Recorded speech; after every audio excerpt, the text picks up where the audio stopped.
कधी विचार केलाय की कुणीतरी फक्त सूड घेण्यासाठी आपल्यावर खोटी FIR टाकली तर आयुष्य कसं एका क्षणात बदलून जाईल ही भीती आपल्यापैकी अनेकांना वाटते. पण आता ऐका, ती भीती बाळगण्याचे दिवस गेले, कारण आता खेळ पूर्णपणे बदलला आहे. बऱ्याचदा असं होतं की FIR झाली की लोकांना वाटतं संपलं सगळं. आता कोर्टाच्या फेऱ्या, समाजात होणारी बदनामी, करिअरचं नुकसान सगळं सहन करावं लागणार. पण थांबा, हा विचारच आता जुना झालाय. हो, तुम्ही बरोबर ऐकलं. खोट्या तक्रारींच्या या खेळाचे नियम आता नव्याने लिहिले गेले आहेत. एक असा जबरदस्त निर्णय आलाय ज्याने प्रत्येक निर्दोष व्यक्तीच्या हातात एक नवी ताकद दिली आहे. आणि हा बदल कोणी घडवलाय माहितीये? अलाहाबाद उच्च न्यायालयाने. त्यांच्या एका ऐतिहासिक निर्णयामुळे हे शक्य झालंय. हा फक्त काही पानांचा निकाल नाहीये, तर न्यायव्यवस्थेतली एक मोठी क्रांती आहे. हो, हेच ते न्यायालय ज्याने हा ऐतिहासिक निर्णय दिलाय. आणि हा निर्णय देशभरातल्या अशा खोट्या केसेससाठी एक मार्गदर्शक ठरणार आहे. या निर्णयाने संपूर्ण व्यवस्थेला एक सणसणीत संदेश दिला आहे. ही माहिती जरा नीट लक्षात ठेवा. मनोज कुमार पांडे विरुद्ध उत्तर प्रदेश सरकार. ही केस, ही तारीख आणि हे नाव, हेच ते आधारस्तंभ आहेत ज्यावर आता निर्दोष लोकांच्या संरक्षणाची एक नवीन, मजबूत इमारत उभी राहणार आहे. तर मग नक्की बदललंय काय? म्हणजे आधी काय व्हायचं आणि आता काय होणार आहे? न्यायालयाने नेमकं काय स्पष्ट केलंय? चला एकदम सोप्या भाषेत समजून घेऊया.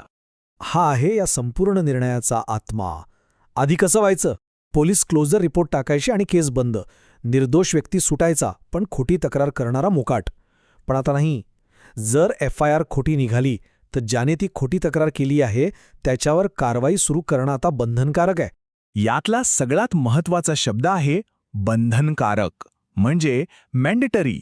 ही प्रक्रिया आता पोलिसांच्या मर्जीवर नाहीये, त्यांना हे करावंच लागेल. म्हणजे ते क्लोजर रिपोर्ट तर देतीलच, पण त्याचबरोबर खोटी तक्रार करणाऱ्यावर उलट तक्रार दाखल करणार. मग प्रश्न येतो की ही कारवाई कोणत्या कायद्यानुसार होणार? तर नवीन भारतीय न्याय संहिता म्हणजे BNS आणि भारतीय नागरिक सुरक्षा संहिता म्हणजे BNSS.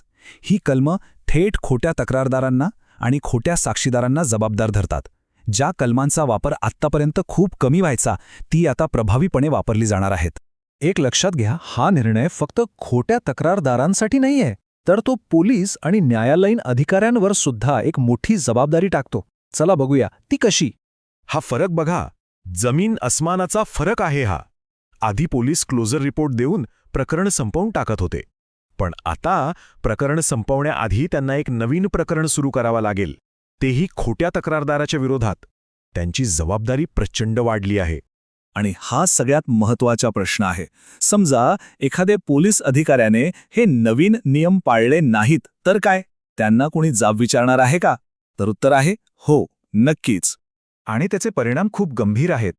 त्या पोलीस अधिकाऱ्यावर BNS कलम 199B अंतर्गत कर्तव्यात कसूर केल्याचा गुन्हा दाखल होऊ शकतो. त्यांची नोकरी धोक्यात येऊ शकते, कठोर तुरुंगवास होऊ शकतो. इतकंच नाही तर थेट न्यायालयाचा अवमान केल्याबद्दल कारवाईला सामोरं जावं लागेल.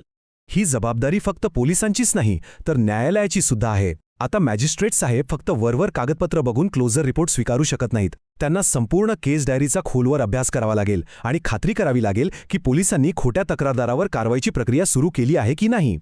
आत्तापर्यंत आपण पाहिलं की व्यवस्था कशी बदलली, पण एक सामान्य नागरिक म्हणून आपल्या हातात काय ताकद आहे?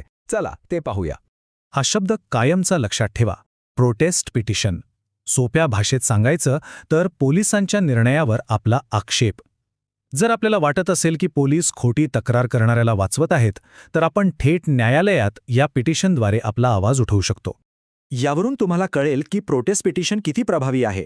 एकतर न्यायालय तुमची बाजू ऐकून केस पुन्हा सुरू करू शकतं, किंवा समजा त्यांनी क्लोजर रिपोर्ट स्वीकारला तरीसुद्धा त्यांना खोट्या तक्रारदारावर कारवाई करावीच लागेल.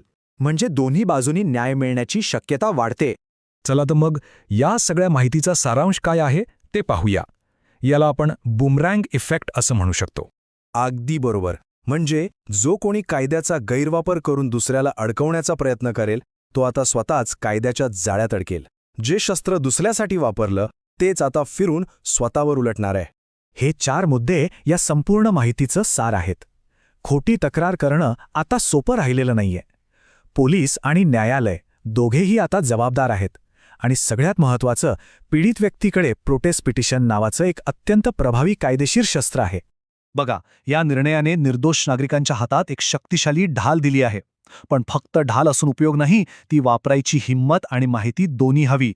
म्हणून खोटी FIR टाळा, नेहमी पुराव्यांच्या आधारावर बोला आणि गरज पडल्यास RTI आणि कायदेशीर मदतीचा वापर करा. जागरूक रहा, सुरक्षित रहा. या सुंदर आत्मिक प्रवासात माझ्यासोबत केल्याबद्दल तुमचे खूप खूप धन्यवाद. आणि हे ज्ञान आपल्यापर्यंत पोहोचवणाऱ्या ग्रीन रुद्राक्ष चॅरिटेबल ट्रस्टचे पुन्हा एकदा मनपूर्वक आभार. तुमचा दिवस शुभ असो.